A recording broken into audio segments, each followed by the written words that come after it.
Have you ever left a conversation feeling drained, restless as if something within you had been secretly unsettled? Not because of what was said, but because of who said it. We're living in an era when evil doesn't wear horns or introduce itself with a clap of thunder. It's subtle. It smiles at you. It shakes your hand. It may sit across the dinner table or work in the cubicle next to you. The Stoics, who lived centuries before, knew this. They did not pontificate about evil in melodramatic language. They described it as a decay of the soul, a lack of virtue, of consonance with nature, of reason. And that debasement, they cautioned, is infectious if unobserved. Marcus Aurelius once penned, "The best revenge is to be unlike him who performed the injury." But how do you guard yourself if you don't even know who's hurting you? Today, let's dig up 5 glaring indications that there could be an evil individual next to you. Not to judge, but to know. Not to condemn, but to be awake and brave. Sign 1, they celebrate others' misery. Seneca wrote, "A good character when hurt does not return the blow. But a wicked person does worse than fight back. They take pleasure in seeing people suffer. They conceal it behind wit or fake sympathy, but observe closely. They delight in other people's misery. They recount stories of defeat with a smile. They fake sympathy, but inwardly they rejoice." It may be disguised as sarcasm, a joke at someone's expense, or a smug, "well, they had it coming." To a Stoic, this is the first fracture in someone's soul, the inability to feel another's suffering. Evil begins with the loss of empathy. We're called to notice this not with anger, but with awareness.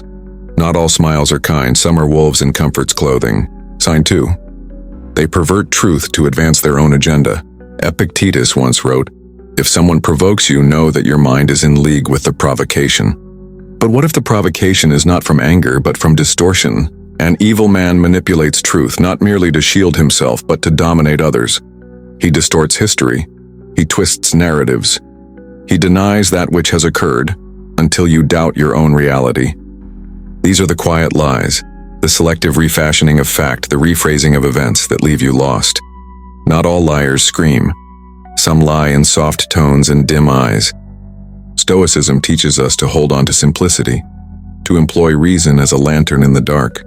If someone continually muddies the truth, they're not seeking understanding. They're building a trap. Sign 3, they do not feel guilt, no remorse. Marcus Aurelius reminds us, "The soul becomes dyed with the color of its thoughts." A darkened soul over time forgets how to feel regret. When they hurt you, they don't bat an eye. When they violate trust, they shrug. If cornered, they might give a hollow apology, mechanical, cold, scripted. You can see it in the manner in which they describe past errors, as though they belong to someone else, as though penalties were unjustified punishments instead of inevitable consequences. The Stoics practiced progress, not perfection, but progress implies conscience, and a lack of guilt is a red flag waving silently. A man who never knows guilt has probably muzzled the voice of reason long before. Sign 4, they undermine peace, yours and theirs. Seneca wrote, "As long as you live, keep learning how to live." But the bad person doesn't wish to learn. They wish to control. Peace disturbs them. Quiet makes them nervous, because it's in quiet that their inner turmoil bounces back at them. So they create conflict, they instigate quarrels, they disturb what is peaceful and straightforward. They are not comfortable unless someone else is uncomfortable. They'll needle, they'll press, they'll dig at wounds just to watch people react. And when called out, they'll say, "I was just being honest," or "You're too sensitive." A Stoic yearns for tranquility. Not the lack of adversity in life, but the rejection of unnecessary adversity. Anyone who incessantly introduces turbulence into your existence needs to be recognized for what they are, a force of chaos. Sign 5, they ridicule virtue and applaud vice. Marcus Aurelius admired honesty, humility, bravery, but a bad person, obviously or quietly, condemns these. Kindness, weakness, integrity, naivety, bravery, foolishness, rather, they have contempt for those who lie and succeed in getting away with it. They glorify deceit. They idolize power without principle. This is one of the most obvious indicators of inner corruption, when one mocks virtue and celebrates vice. And it's not always boisterous. Sometimes it is merely a sneer when one does the right thing, a shrugging wave of the hand when goodness is spoken of. a backhanded compliment directed at someone living with integrity. The Stoics knew the values of a person define their path.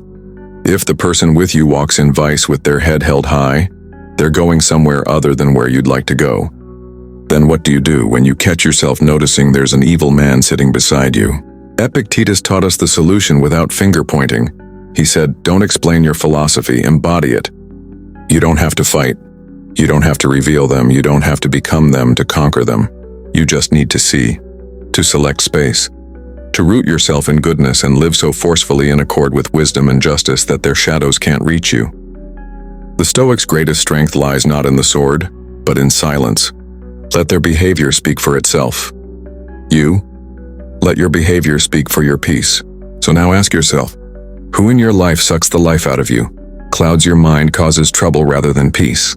Who ridicules what's important and rejoices in what corrupts? This isn't about judgment, it's about clarity. Clarity brings protection, and from that clarity comes a choice. A quiet, unshakable decision to live well, no matter who is standing beside you. Because in a world of darkness, the most stoic act of defiance is to shine.